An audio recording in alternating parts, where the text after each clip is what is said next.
Ya, barusan ada yang memberitahukan ibu katanya Algas dengan Bagas itu berantem gara-gara bola. Itu tidak? Iya.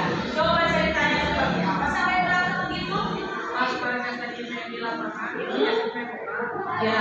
Diambil sama Bagas. Oh, betul begitu Bagas? Kenapa itu bisa begitu? Karena pada main bola juga tapi nggak ada bolanya. Oh gitu, jadi mau main bola juga.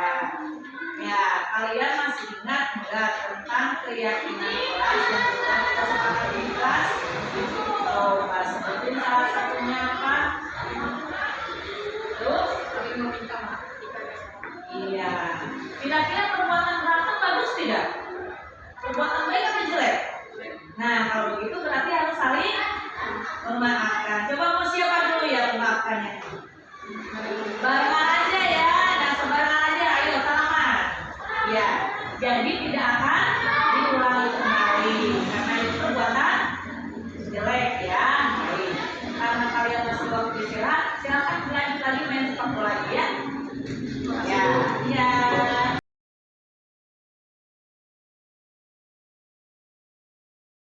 Assalamualaikum warahmatullahi wabarakatuh.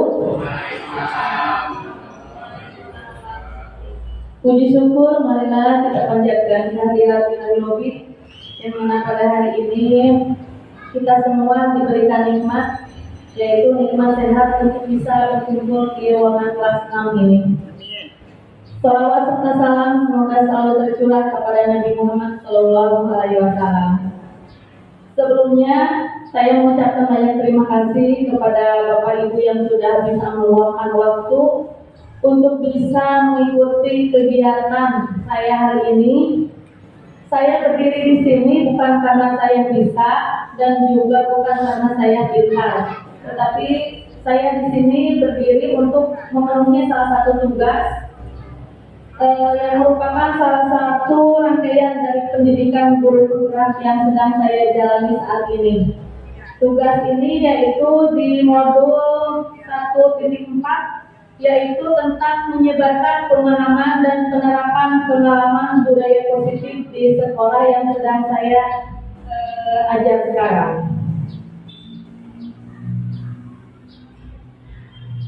Adapun konsep inti dari budaya positif itu sendiri, yang pertama perubahan paradigma belajar, motivasi perilaku manusia, disiplin positif, posisi kontrol guru, nilai-nilai kebajikan, keyakinan kelas, kebutuhan dasar manusia, dan segitiga restitusi. Itulah poin-poin yang hari ini akan saya paparkan di depan Bapak Ibu. Nah, kira-kira apakah, jadi sebelum melanjutkan ke slide selanjutnya, saya di sini ada sebuah pertanyaan pemantik. Kira-kira apakah Anda akan membuka kepala tangan Anda dengan rujukan godaan atau paksaan teman Anda? Mengapa? Ataukah Anda akan bertahan dan menolak membuka kepala tangan sampai sekuat tenaga Anda? Mengapa?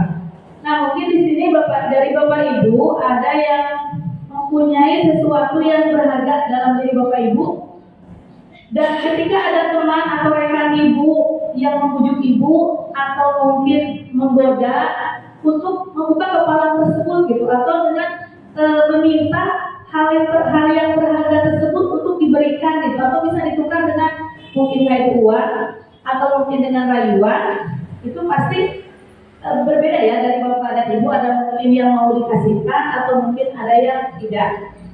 Nah, dari Bapak Ibu semua ada yang mau memberikan contoh, misalkan ada sesuatu yang berharga dalam Bapak Ibu sehingga tidak bisa ditukarkan oleh perkataan atau mungkin rayuan orang lain. Ada nggak Bapak Ibu? Mangga silakan.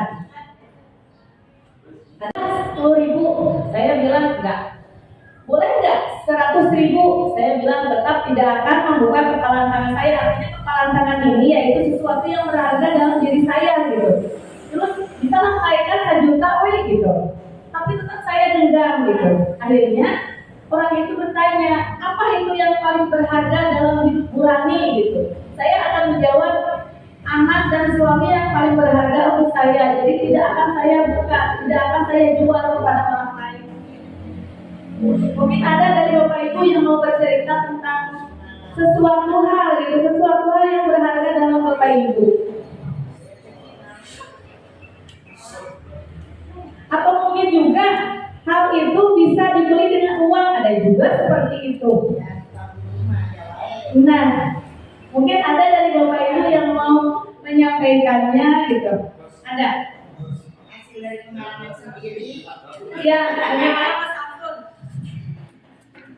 Assalamualaikum warahmatullahi wabarakatuh.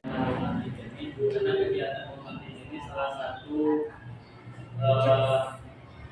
satu poin yang berbeda, terutama di dalam kurikulum yang sekarang berjalan. Jadi di kegiatan kurikulum 13 dan sebelumnya itu, terutama di dalam pembuatan RPP itu tidak ada istilah yang namanya pengantin. Tetapi di kegiatan umar sekarang, terutama di kurikulum Merdeka itu ada yang namanya pengantin. Dalam itu pengantin itu merupakan suatu perangsang. Perangsang apa? Perangsang kepada siswa untuk mereka mengungkapkan sejauh mana minat bakat mereka di dalam belajar. Makanya adanya pertanyaan pengantin ini merupakan salah satu kegiatan yang harus terlaksana sebelum kita melaksanakan suatu pembelajaran. Nah, adapun yang sesuai dengan modul yang sekarang ini, kegiatan romantis ini salah satu yang barusan mulai dikatakan, bagaimana caranya, apa sih sesuatu yang spesial di dalam diri sehingga kita tidak mau memberikan hal tersebut kepada orang lain. Mungkin sedikit pengalaman tentang salah satu apa sih yang tidak bisa diberikan kepada orang lain itu. Mungkin dalam diri salah satu yang tidak bisa diberikan kepada orang lain itu, terutama yaitu yang ada dalam diri kita, dalam diri saya sendiri. Hal itu yang sangat berharga dan tidak bisa diberikan kepada orang lain. Salah satu halnya yang ada dalam diri kita, dalam diri saya pribadi itu adalah potensi yang ada dalam diri. Ya. Tidak bisa diberikan. Luar biasa sekali ya untuk kesalahan. Terima kasih banyak. Mungkin ada lagi dari Bapak Ibu bercerita atau membagikan ceritanya. Cukup ya Bapak Ibu. Ya baik. Kita lanjut. Mungkin dari Bapak Kepala Sekolah ada. Baik, kalau begitu kita lanjut ke slide berikutnya. Oh iya, sebelumnya kesimpulannya kalau tentang pertanyaan pengantin itu, ketika seseorang yang memang tidak bisa membukakan genggaman tangannya karena sesuatu itu terlalu berharga untuk dirinya sendiri, itu merupakan memperlihatkan bahwa adanya kontrol dalam diri kita, sehingga sesuatu yang berharga itu tidak bisa dibuka, tidak bisa dikasihkan ke orang lain begitu saja. Begitu kesimpulan dari pertanyaan pengantin. Sekarang berlanjut ke slide berikutnya, yaitu pembelajaran dengan paradigma baru. Pembelajaran dengan paradigma baru merupakan pembelajaran yang dirancang berdasarkan prinsip pembelajaran berdiferensiasi, sehingga para peserta didik belajar sesuai kebutuhannya, berdasarkan tahap perkembangan sesuai teori psikologi modern untuk mewujudkan profil pelajar Pancasila. Mungkin Bapak Ibu pernah mendengar tentang pembelajaran berdiferensiasi. Apakah ada yang mau mengemukakan tentang pembelajaran berdiferensiasi itu seperti apa?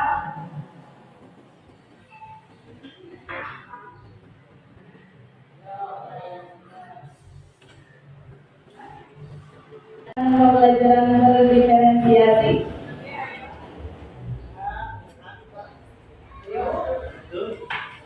Diferensiasi ini merupakan salah pembelajaran yang kita itu lebih mengutamakan keaktifan siswa. Bagaimana yang tertuang dalam profil pelajar Pancasila yang 6 itu salah satunya yaitu siswa itu harus menalar kritis, bukan hanya di kurikulum merdeka saja, tapi bernalar kritis ini dari setiap pergantian kurikulum itu ada.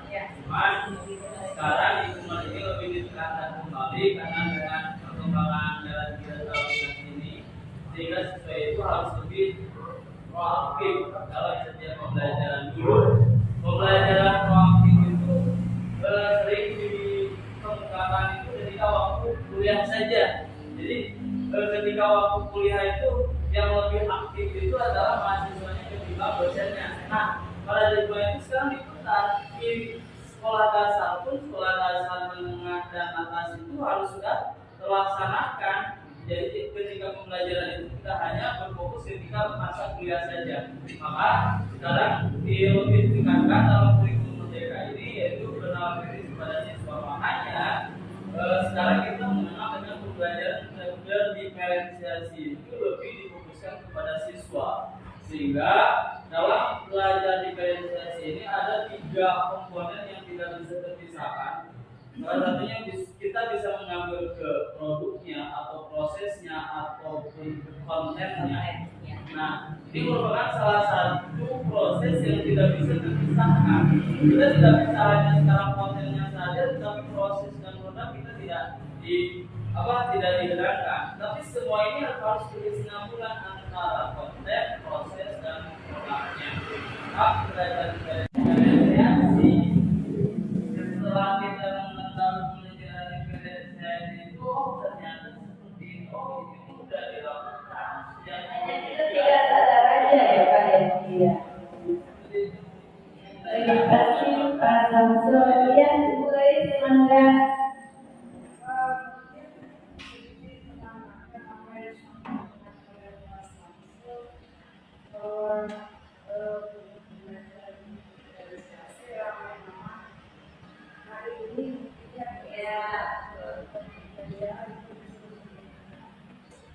pembelajaran diferensiasi adalah pembelajaran yang memberikan keleluasaan kepada peserta didik untuk meningkatkan potensi yang mereka miliki berdasarkan minat, kemampuan, dan juga bakat mereka masing-masing.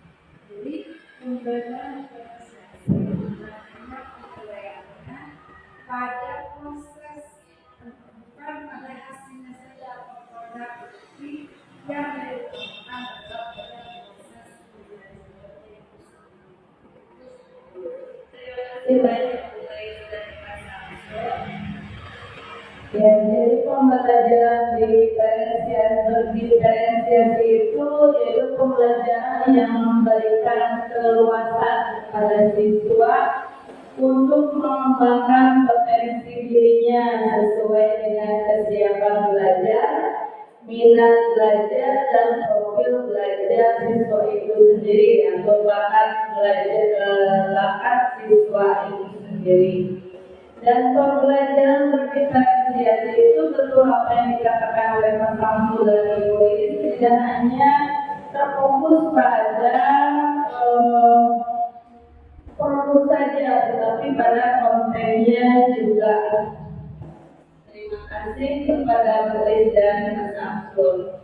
Kemudian kita lanjut ke slide berikutnya tentang miskonsepsi tentang teori kontrol. Pertama ilusi guru kontrol murid. Yaitu mengubah paradigma stimulus respon untuk pendekatan teori kontrol.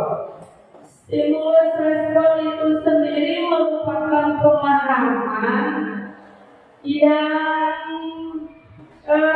dampaknya itu memang tidak efektif ya, jadi tidak bisa dipakai untuk dalam jangka waktu yang panjang. Dan teori kontrol itu sendiri mengajarkan kepada kita bahwa kita itu harus berpikir dan memberikan pemahaman yang positif. Jadi dengan seperti ini akan memberikan dampak positif dalam jangka waktu yang panjang. Stimulus respon yang pertama, realitas atau kebutuhan kita sama. Teori kontrolnya, realitas atau kebutuhan kita berbeda. Yang kedua, semua orang melihat hal yang sama. Dalam teori kontrol, setiap orang memiliki gambaran yang berbeda. Kemudian kita mencoba mengubah orang agar berpandangan sama dengan kita. Di teori kontrol, kita berusaha memahami pandangan orang lain tentang dunia. Kemudian perilaku buruk dilihat sebagai suatu kesalahan. Di sini semua perilaku memiliki tujuan. Kemudian orang lain bisa mengontrol saya. Di teori kontrol hanya Anda yang bisa mengontrol diri Anda. Kemudian saya bisa mengontrol orang lain. Di teori kontrol Anda tidak bisa mengontrol orang lain. Kemudian dilanjutkan pemaksaan Anda pada saat bujukan yang gagal. Di sini kolaborasi dan konsensus menciptakan pilihan-pilihan baru. Kemudian yang terakhir, model berpikir menang atau kalah. Di sini model berpikir menang. Slide berikutnya, itu sudah tidak asing lagi yang bagi kita sebagai pengajar, disiplin. Ketika mendengar kata disiplin, mungkin bagi Bapak Ibu ada yang terlintas disiplin itu apa sih? Ada dari Bapak Ibu yang mau mengungkapkan apa itu disiplin? Ya, Anda wajib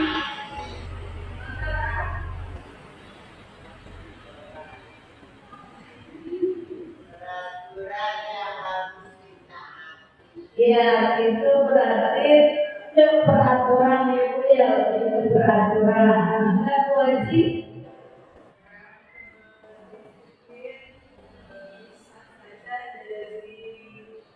kita bisa mengatur waktu ataupun tempat ataupun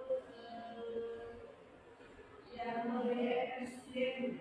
Nah, ya, bisa mengatur diri kita untuk orang lain ataupun untuk tempat kerja kita dan lingkungan.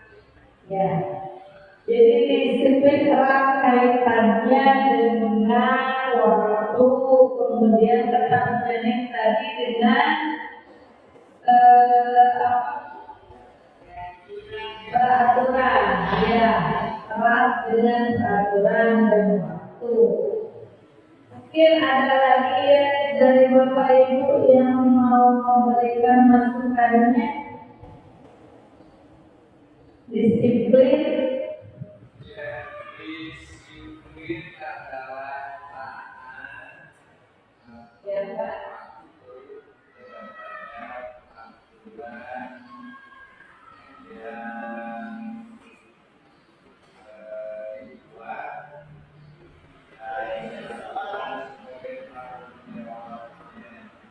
Ya, disiplin menurut kata Bapak Kepala Sekolah itu adalah taat kepada peraturan, ya Pak. Ya, terima kasih Bapak. Dan di sini disiplin berasal dari kata disiplina yang artinya belajar. Disiplin mengacu pada disiplin diri yang memiliki tanggung jawab terhadap apa yang dilakukannya berdasarkan nilai-nilai yang diyakini. Disiplin positif merupakan salah satu cara penerapan disiplin yang bertujuan untuk menumbuhkan kesadaran serta memberdayakan peserta didik tanpa imbalan, penghargaan, atau reward, ancaman, atau hukuman.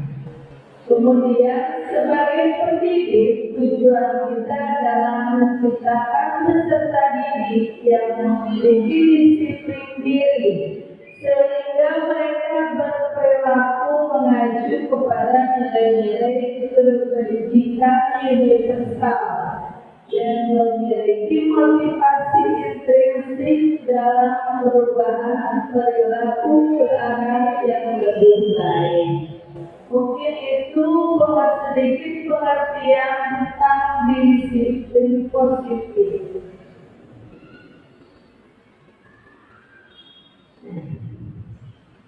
Lanjut ke nilai-nilai kebajikan.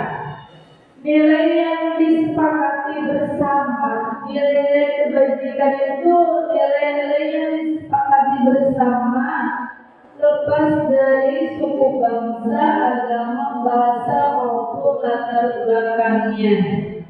Contoh dari nilai kebajikan institusi atau organisasi. Di sini saya tulis profil pelajar Pancasila, beriman dan bertakwa kepada Tuhan Yang Maha Esa dan berakhlak mulia, berkebinekaan global, gotong royong, mandiri, kreatif, dan bernalar kritis. Kemudian yang keduanya Ibu Primaria Program atau PPP.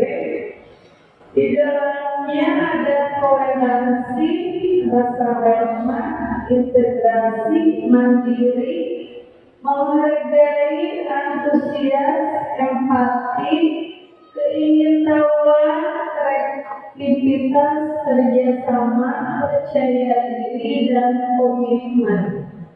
Kemudian yang terakhir, keterampilan hidup atau life skill. Dapat dipercaya, lurus hati, pendengar yang aktif, tidak merendahkan orang lain, dan memberikan yang terbaik dari diri. Mungkin itu sekilas tentang nilai-nilai kebajikan.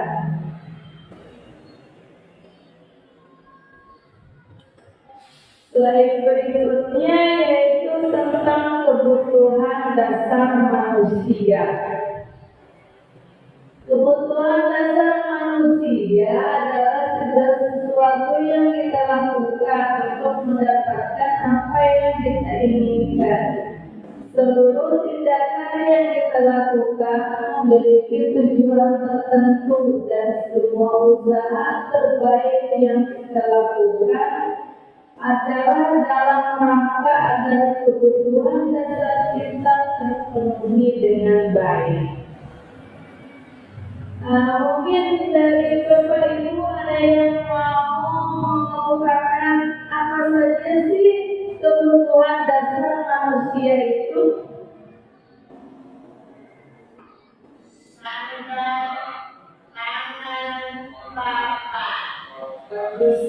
Terima kasih Ibu. Ada lagi?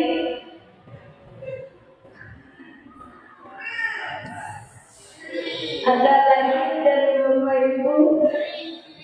Kebutuhan dasar manusia. Berarti itu tentang kebutuhan kita ya pastinya. Iya. Termasuk ya.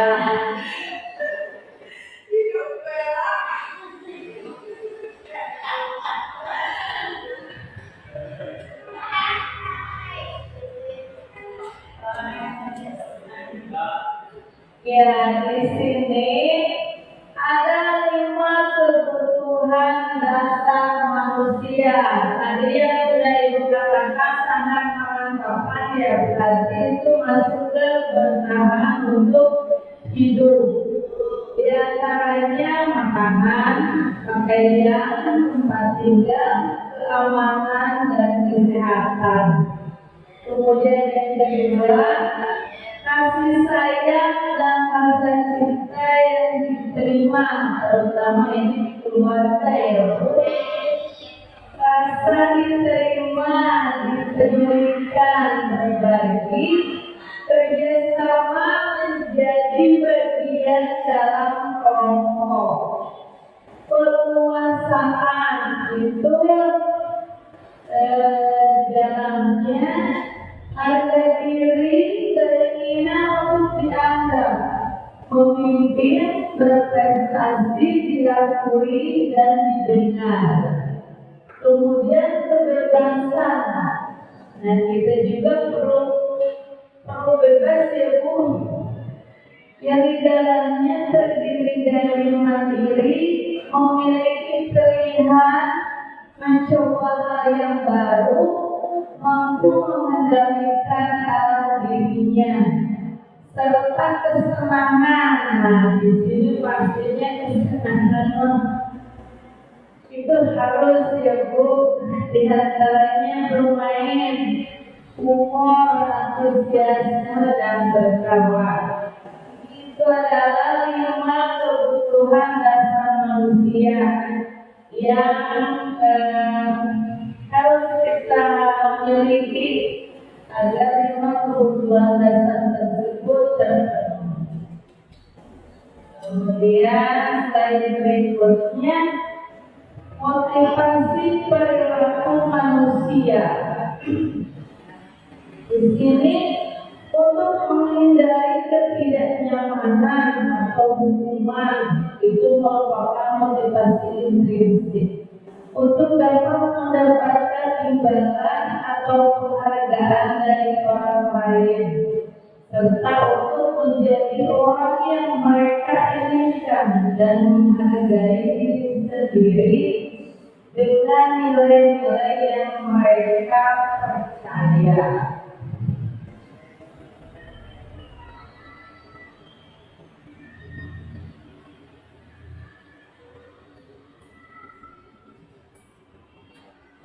Bahasan selanjutnya itu tentang perbedaan hukuman, konsekuensi, restitusi. Ada 3 di sini.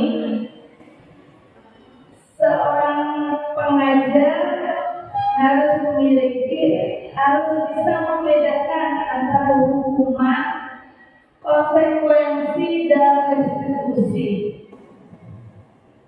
Hukuman artinya tidak terencana atau tiba-tiba. Kemudian murid tidak tahu apa-apa yang akan terjadi, tidak dilibatkan atau bersifat satu arah, berupa hukuman fisik atau psikis. Apakah pernah Bapak Ibu melakukan hal tersebut? Secara tiba-tiba kita menghukum anak, tetapi anak tersebut kita tidak merencanakan dulu akan memberikan hukuman tersebut karena anak tersebut memang membuat kesalahannya secara tiba-tiba. Apakah pernah Bapak Ibu refleks ya? Iya. Oh iya. Ya. Tidak tahu. Jadi seolah-olah guru ini yang bukan itu punya salah. Iya. Apa kamu salah apa? Biasa orang namanya. Jadi seolah-olah anak mempunyai kesalahan. Ternyata anak-anak itu pada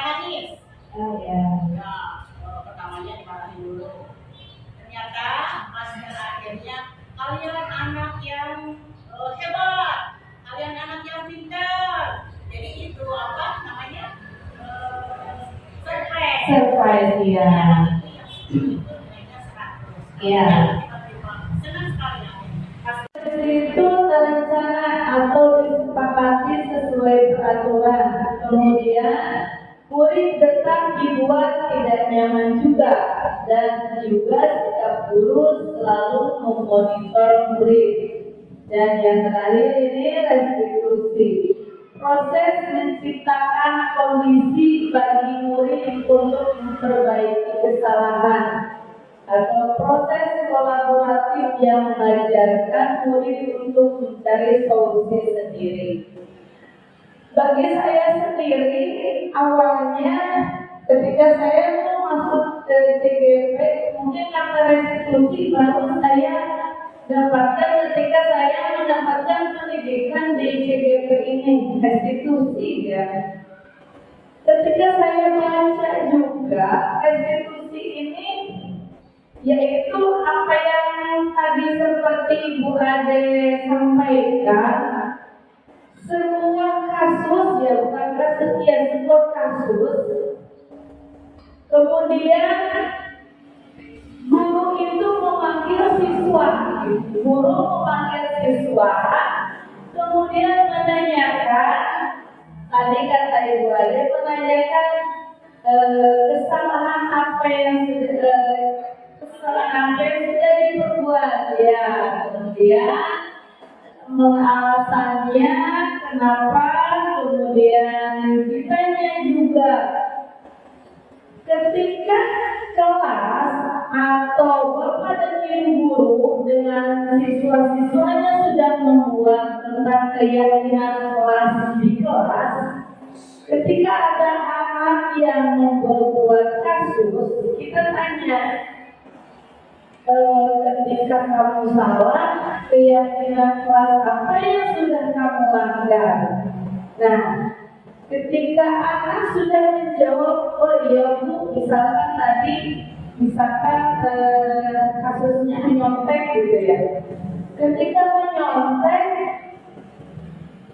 ibu menerima kabar dari teman kamu tentang menyontek, atau mungkin tentang bermain di luar basket atau sepak bola, itu anak-anak yang sering sepak bola itu mendengar dari teman yang lain kalau kamu bertengkar, berebut bola, apakah itu benar?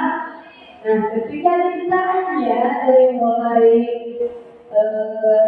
tahu dari siapa, kemudian kesalahannya apa, keyakinan kelas apa yang sudah kamu langgar.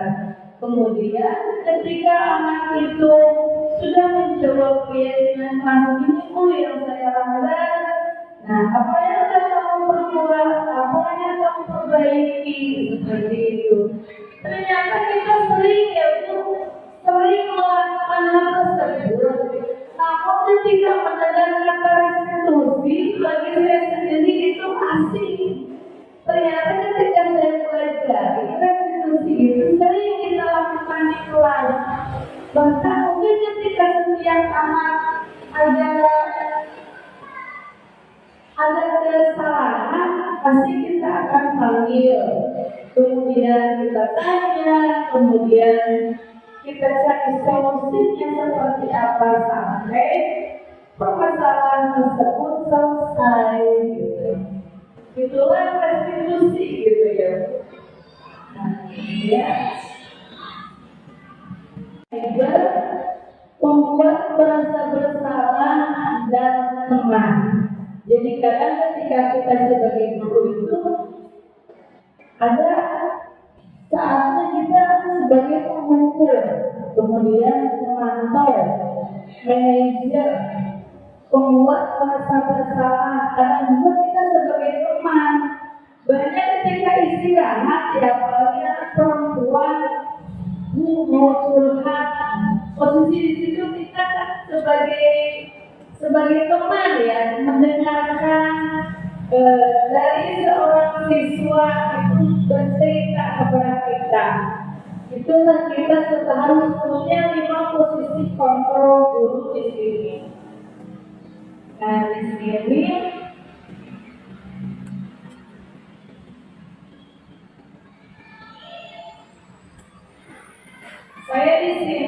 sebuah kasus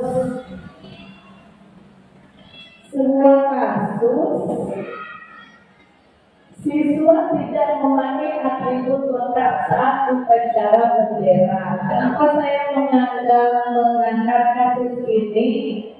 Karena di sekolah kita ketika upacara hari Senin itu ada aja siswa yang memang tidak memakai atribut sekolah lengkap ya Bapak Ibu.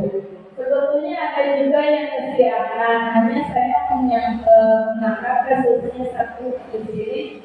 Siswa tidak memakai atribut lengkap saat upacara bendera.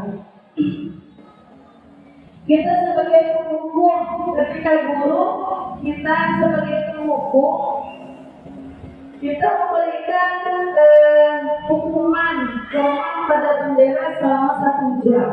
Itu mungkin hukuman ya, tapi itu tidak akan membuat siswa itu jerah. Mungkin minggu depannya lagi bisa saja hal itu terjadi lagi, atau mungkin yang kata lain lupa ketinggalan topiknya. Nah, kemudian ketika kita sebagai pembuat merasa bersalah, kita bicara kepada anak tersebut berapa kali ibu bapak harus memberitahu kamu selalu saja mengecewakan ibu bapak. Di situ mungkin kita sebagai guru, sebagai pembuat merasa bersalah. Ikuti aturan sekolah, tolong bantu ibu atau bapak sekali ini. Ya sudah, tidak apa-apa, lain kali jangan sampai berbuat seperti ini lagi ya. Nadanya pasti berbeda. Dan sekarang sebagai pemantau, kamu sudah melanggar peraturan sekolah, kamu tahu konsekuensinya. Setelah upacara, kamu beli atribut ya, operasi dan jangan diulang lagi. Itu kita guru sebagai pemantau. Dan yang terakhir, di sini guru sebagai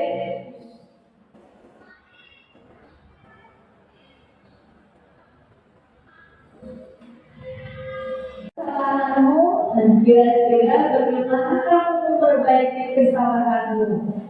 Jadi ketika 5 posisi kontrol guru itu, kita memang harus bisa membedakan antara nadanya ketika kita sebagai teman, ketika kita sebagai penghukum, dan juga ketika kita sebagai manajer.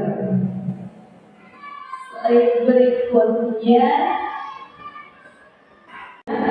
dan sesuai dengan kondisi kelas dan sekolah sehingga sudah diterapkan, dan semua warga sekolah atau warga kelas dilibatkan saat membuat keyakinan kelas. Ada pertanyaan sedikit untuk Bapak Ibu, mengapa keyakinan kelas, mengapa bukan peraturan kelas? Mungkin dari Bapak Ibu ada yang mau menyampaikan pendapatnya. Mengapa keyakinan kelas? Mengapa bukan peraturan kelas?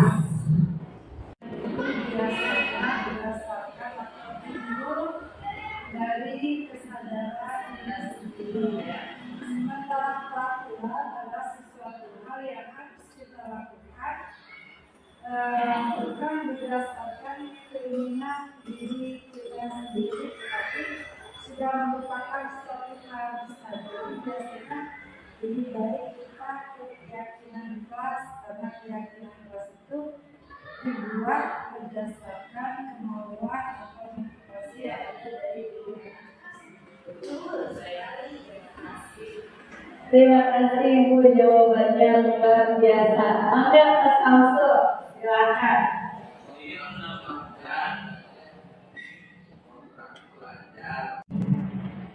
Kita harus mengetahui terlebih dahulu apa itu perbedaan antara peraturan dengan keyakinan. Iya. Antara peraturan dengan keyakinan itu ada perbedaannya, jauh bedanya. Kalau peraturan itu kan kita yang membuat, siswa yang harus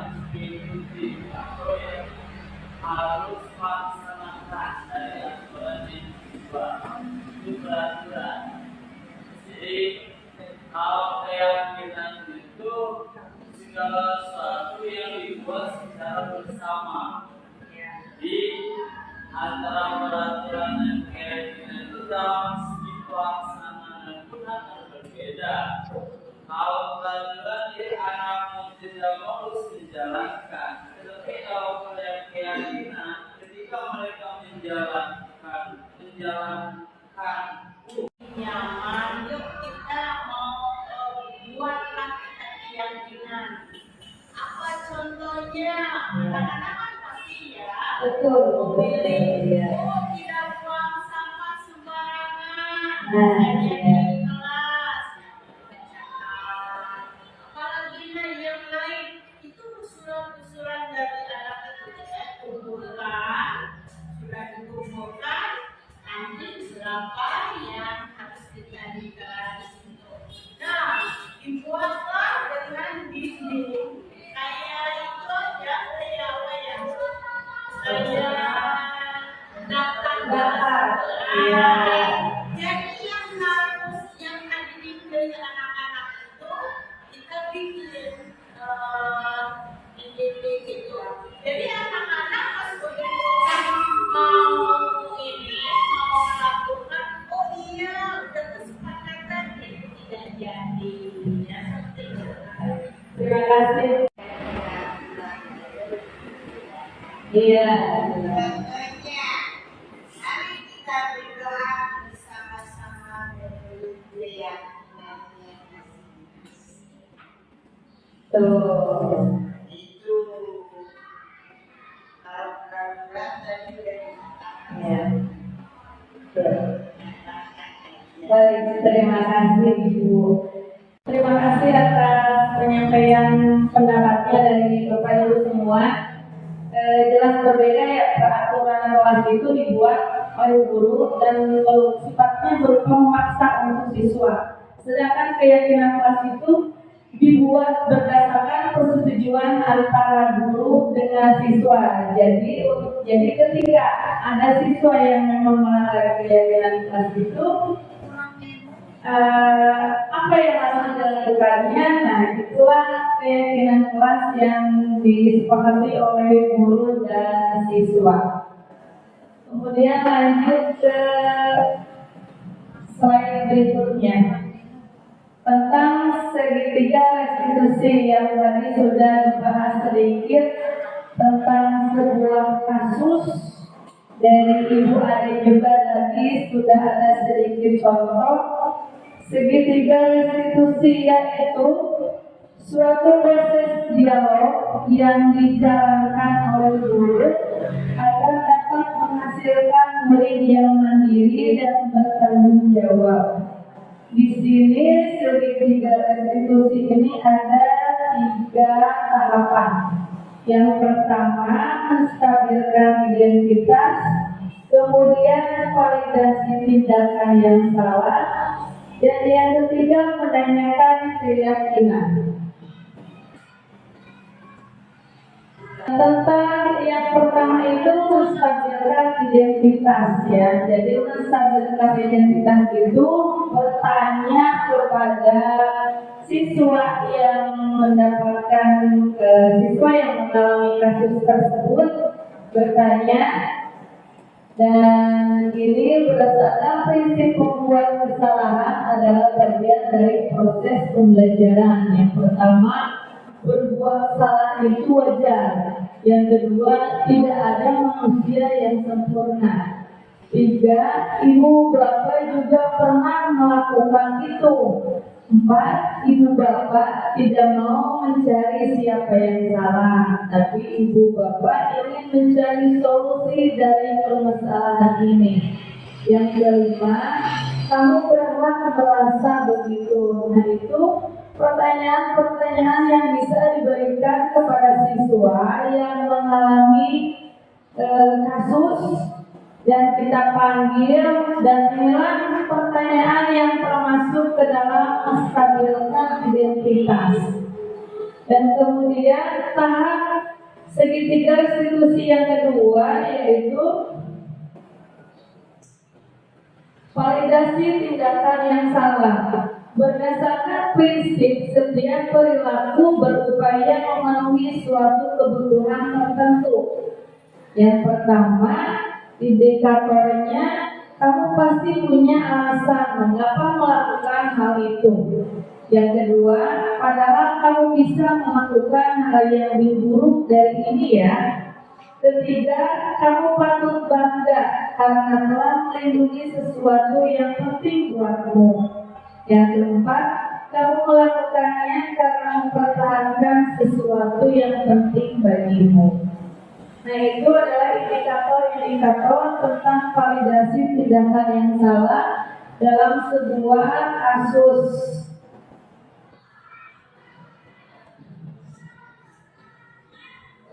Slide menanyakan keyakinan, yaitu poin ketiga dari segitiga restitusi.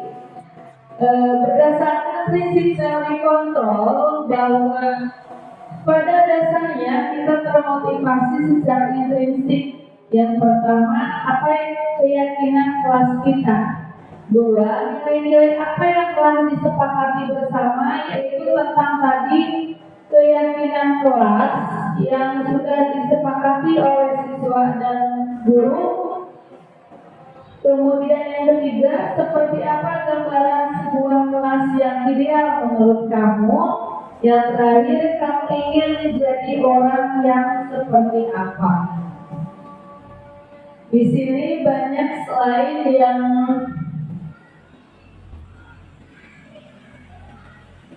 berupa sebuah pertanyaan kepada siswa, posisi kontrol guru untuk siswa. Ini Bapak Ibu bisa baca.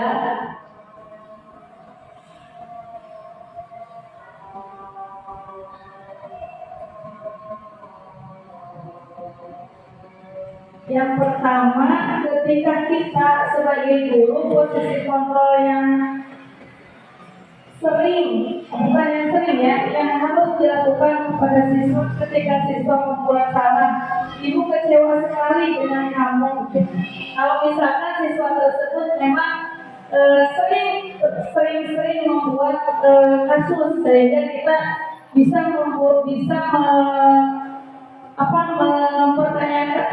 menanyakan hal seperti ini kepada siswa tersebut. Mungkin Bapak Ibu segitiga restitusi sekarang tidak asing lagi ya bagi kita. Kita sering melakukannya di kelas. Hanya saja mungkin kita tidak paham kalau itu sudah termasuk segitiga restitusi. Dan karena saya juga begitu membaca segitiga restitusi, awalnya saya asing ya, bagi saya merasa asing bahasanya. Ketika dipelajari ternyata pengertiannya itu sering kita lakukan di kelas, apalagi ketika memanggil siswa yang memang ada kasus. Kita panggil ke kelas, kita selesaikan, cari solusi permasalahannya sehingga terselesaikan kasus tersebut. Mungkin dari Bapak Ibu ada yang mau menyampaikan cerita sebelum saya tutup acara kegiatan ini. Banyak anak siswa dalam kasus, bisa mungkin kasus bertengkar dengan sahabatnya atau mungkin siswa tersebut, karena pada namanya siswa ketika ulangan ya Bu, Bu, si itu mah nyontek gitu. Terus saya marahi sahabat yang nyonteknya itu bisa kita ambil juga ya.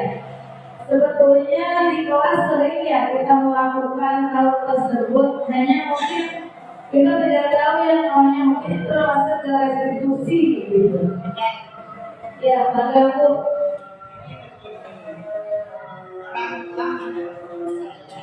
Ya. Saya belum paham. Iya. Waktu kelas 1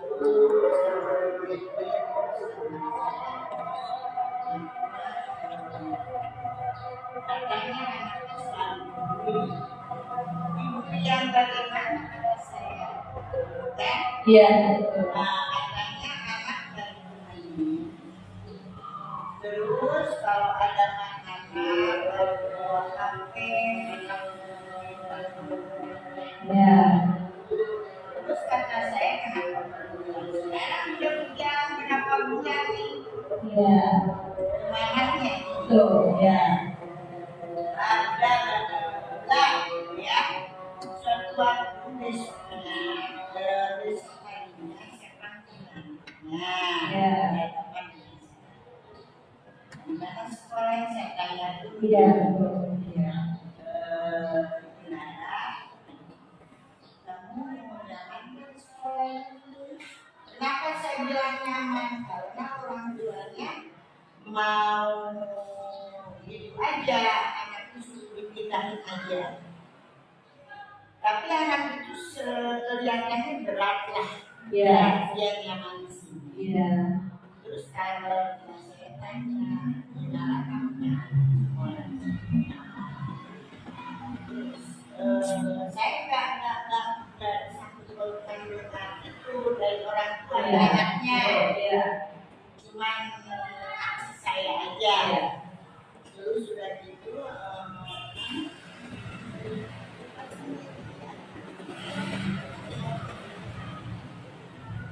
dia memang anaknya terus waktu dia mengatakan selalu dibully kan udah namanya dibully itu pikiran saya udah lain. Betul. Iya. Terus udah gitu ternyata sekali pas saya coba AKT nih, anak duduk diacak supaya kebagian sama si A, kebagian sama Biar merasakan sama yang lain ya, Bu. Ya. anak yang sebelahnya itu dia mau gitu. Kan PR saya nih, kenapa? Saya tanya lah esok harinya si yang sebelahnya itu. Apa kata anak itu bilang. Iya. Ternyata setelah saya amati, satu anaknya itu kayak caper lah, cari perhatian khusus, saya ingin diperhatikan khusus, ingin akulah yang segalanya, gitu ya. Ternyata itu menurut hemat saya hasil dari perhatiannya dulu. Terus yang keduanya setelah saya kasih anak itu gambaran, terus saya kasih pandangan bahwa di kelas itu harus begitu. Kamu ya jangan selalu menyendiri, jadi orang juga segan mengajak. Ternyata teman yang lain bilang ngajak dia, ada yang cuek, ada yang menyenangkan, ada yang cuek, ada yang biasa. Setelah beberapa hari kemudian saya tanya, dulu saya secara klasikal bahwa sama matematika satu kualitas saya dengan Pancasila kan? Iya.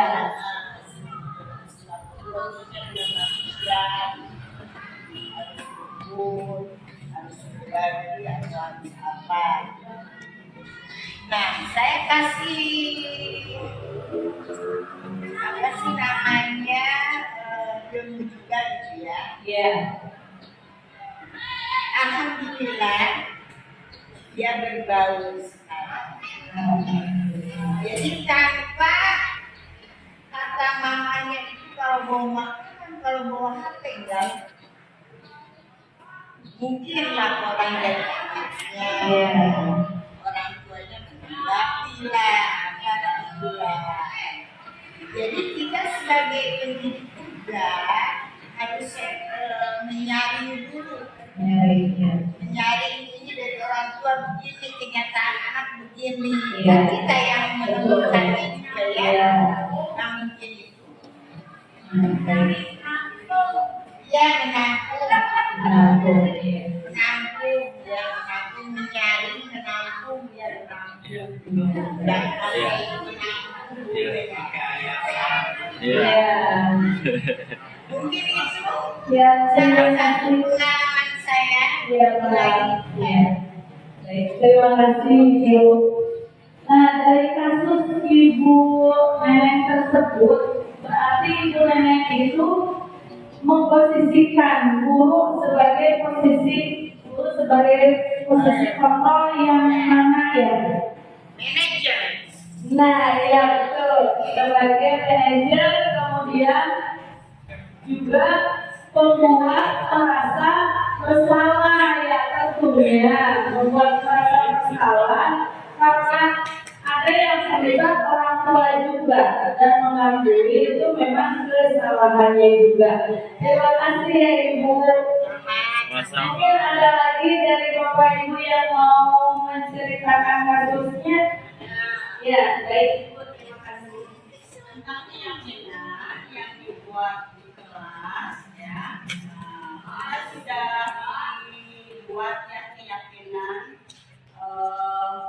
untuk di kelas supaya nyaman, itu kesepakatan dengan siswa. Ternyata ada salah satu anak yang melanggar. Contoh di situ dalam keyakinan tidak boleh membuang sampah di kolong meja. Ternyata ada anak yang membuang sampah di kolong meja. Nah di situ sebagai guru tidak boleh langsung kamu dihukum, kamu harus membersihkan, kamu tidak boleh. Nah, bagi guru itu melemparkan. Nah, tadi ya, anak-anak kalian kan sudah kita kesepakatan membuat keyakinan bahwa di kolong meja itu tidak membuang sampah. Ayo sekarang kamu mau apa? Kamu dilanggar, ayo. Bagaimana? Ya, berpikir dia juga merasa salah juga. Buang sampah. Ternyata melemparkan kesalahannya itu dia.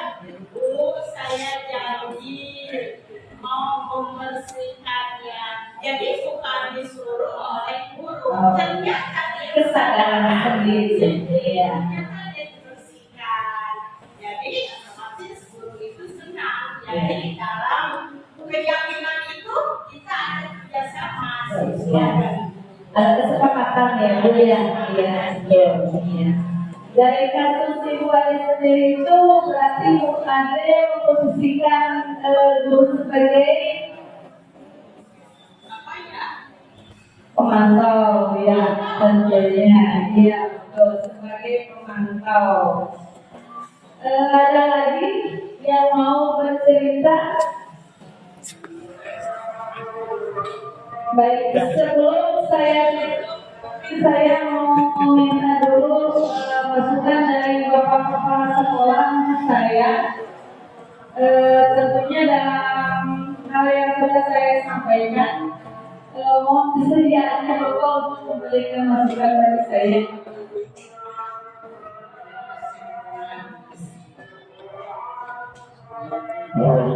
Iya, terima kasih.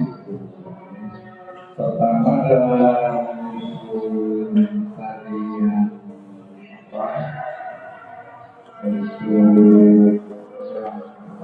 kontrol itu ya, posisi guru sebagai pemburu tadi dicantumkan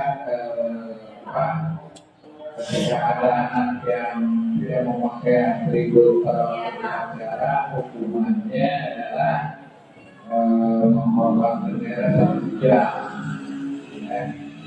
Dari kegiatan hukuman yang diterima oleh anak saja anak bisa minggu depan seperti itu karena berbagai hal umpama tidak punya. Oleh karenanya hukumannya kalau bisa itu diarahkan kepada hukuman disiplin agar anak nanti satu saat bisa melakukannya contohnya dengan melakukan latihan PBB atau kiri kanan balik kiri, balik kanan, sehingga ketika nanti melakukannya ya kita suruh lagi, tapi ada hal yang diperoleh dari hukuman tersebut. Beda lagi dengan menghukum dengan cara normal. Itu saja mungkin, dan silakan untuk saya sendiri sebagai kepala sekolah mengucapkan terima kasih kepada Ibu Nani sebagai CDP yang melaksanakan kegiatan pada materi modul ini pada sampai ini, dan mudah-mudahan apa yang diuraikan dilaksanakan di tempat kita sendiri, di sekolah kita sendiri, mudah-mudahan berdampak pada yang lain untuk intinya mencari tahu dari apa yang sudah dilakukan, dan hari ini secara teori dipaparkan oleh bulan bahwa apa yang sudah dilakukan ternyata itu menyangkut hal-hal yang memang disampaikan oleh bulannya secara teori. Itu saja, saya terima kasih atas kegiatan ini. Mudah-mudahan dapat terlepas dalam sekolah kita dan rekan-rekan kita. Terima kasih.